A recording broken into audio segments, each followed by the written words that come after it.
इस वक्त इजराइल के यरूशलेम में हालात बेहद चिंताजनक हो गए हैं। यरूशलेम के आसपास के जंगलों में इतनी भीषण आग लगी है कि सरकार को राष्ट्रीय आपातकाल घोषित करना पड़ा है। आग के चलते आसमान में धुएं का काला गुबार दिखाई दे रहा है। जंगलों की इस आग को इजराइल के इतिहास की सबसे भीषण आग बताया जा रहा है। गर्म मौसम और तेज हवाओं के चलते यह आग और भड़क गई है और तेजी से फैलती जा रही है। हालात ये हो गए हैं कि लोग अपनी गाड़ियां सड़क पर छोड़कर भागकर अपनी जान बचाने में लगे हुए हैं। इजरायली मीडिया के अनुसार दर्जनों विमान और 160 से ज्यादा फायर ब्रिगेड टीमें आग पर काबू पाने में लगे हुए हैं।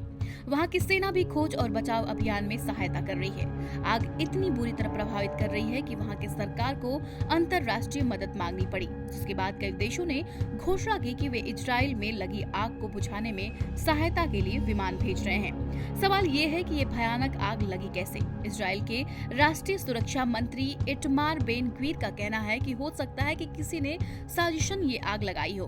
पुलिस ने पूर्वी यरूशलेम में एक व्यक्ति को गिरफ्तार भी किया है। आरोप है कि इस व्यक्ति ने एक खेत में आग लगाने की कोशिश की थी। आग को देखते हुए प्रभावित क्षेत्रों में लोगों को राष्ट्रीय उद्यान और जंगलों तक पहुंच को प्रतिबंधित कर दिया है।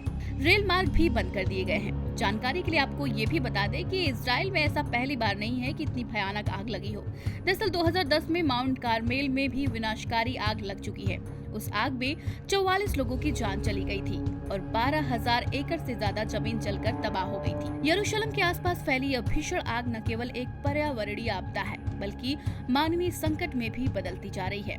सरकार, स्थानीय प्रशासन और अंतर्राष्ट्रीय सहयोग से आग पर काबू पाने की कोशिश की जा रही है, लेकिन यह घटना एक चेतावनी है कि जलवायु परिवर्तन, मानवीय लापरवाही और राजनीतिक अस्थिरता मिलकर कितनी बड़ी तबाही ला सकते हैं।